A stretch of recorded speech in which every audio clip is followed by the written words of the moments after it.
Mes sœurs, mes frères, bienvenue en cette méditation sur les textes de ce mardi 22 août 2023 où nous honorons la bienheureuse Vierge Marie Reine. Jésus, le roi des cieux et de l'univers, fait de Marie et de tous serviteurs du royaume une reine et un roi. Dans les Écritures, et notamment celle de ce jour, Jésus est d'abord Messie, mais il n'est pas n'importe quel Messie. La déception grandissante du peuple d'Israël à l'égard des rois successifs après David, qui ont du mal à éviter la partition du royaume d'Israël et à lutter contre l'injustice sociale, a fait naître chez les plus pauvres une attente messianique forte.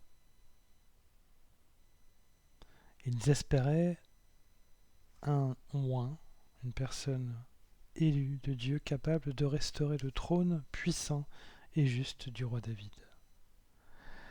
Le prophète Isaïe nous dit « Et le pouvoir s'étendra, et la paix sera sans fin pour le trône de David et pour son règne, qu'il établira, qu'il affermira sur le droit et la justice dès maintenant et pour toujours. »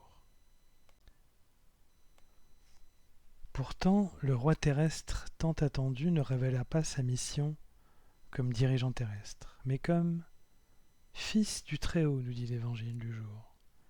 Cette naissance sera sainte, comme dit l'évangile. La qualité même du Messie est bien différente du Messie attendu, car sa parenté est divine. Le peuple a donc reçu plus qu'il n'avait demandé. On peut même dire que dans un premier temps, il a reçu le contraire de ce qu'il avait tant espéré. Un roi sacrifié, humilié et qui ne restaura pas le pouvoir politique d'Israël devant la puissance romaine. La royauté divine de Jésus lui permet de régner sur toutes les nations, sur l'univers entier et sur le royaume céleste en réalité. Puisque l'Évangile nous dit « Il régnera pour toujours sur la maison de Jacob, et son règne n'aura pas de fin. »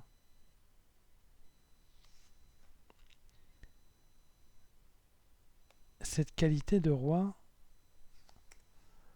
fait de Marie, dont nous faisons mémoire et dévotion ce mois d'août, non seulement un être sans péché et conçu sans péché, mais la rend reine de l'univers et des cieux. C'est sa mémoire que nous honorons aujourd'hui comme bienheureuse Vierge et Reine. Grégoire de Nazianze, un des pères de l'Église, regardait Marie comme Marie du roi de tout l'univers. Car en enfantant le Seigneur de l'univers, elle peut prétendre au titre de reine de l'univers. Ce titre signifie que sa libre acceptation de l'annonce de l'ange Gabriel, qui est évoqué dans l'évangile du jour, fait d'elle la collaboratrice par excellence de Dieu et du salut de l'univers. L'évangile nous dit « Voici la servante du Seigneur, que tout m'advienne selon ta parole. » Ce sont les paroles de Marie. Ainsi, à chaque fois que nous disons oui à Dieu comme Marie, nous disons oui à la royauté de Jésus et à la nôtre. Toutes les fois que nous annonçons la bonne nouvelle, que nous prenons soin d'un enfant, d'une personne malheureuse ou en détresse sociale, nous sommes non pas seulement des enfants de rois, mais nous sommes des rois nous-mêmes, collaborateurs de l'œuvre de la divine rédemption. Jésus-Christ et son acceptation par la Vierge Marie nous rendent participants nous aussi à l'œuvre de rédemption du monde et de l'univers. C'est en cela que Marie est reine et qu'elle est un exemple pour nous, un exemple d'humilité complète, un exemple de service éternel et un exemple d'action divine par l'écoute de l'Esprit Saint. En donnant tout son corps à son Fils, elle a vécu en totale communion avec la Trinité.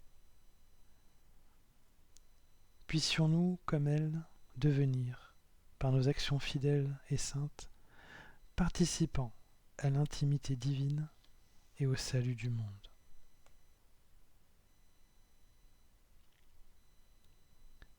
Mes sœurs, mes frères, après cet instant de méditation sur les textes de ce jour consacré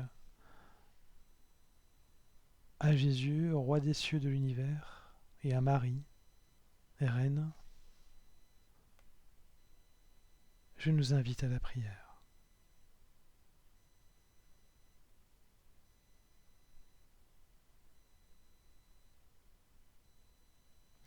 Ô Seigneur Jésus-Christ, que notre acceptation de Dieu fasse de nous les serviteurs du salut, comme Marie qui t'a complètement abrité. En disant oui à l'ange et à l'esprit, elle a vécu avec la Trinité et avec l'amour. En te disant oui à chaque instant, ô Jésus, elle a montré son humilité et son respect de mère. Rends-nous participants à son service, nous, bien pauvres serviteurs, et si faibles en amour. Amen.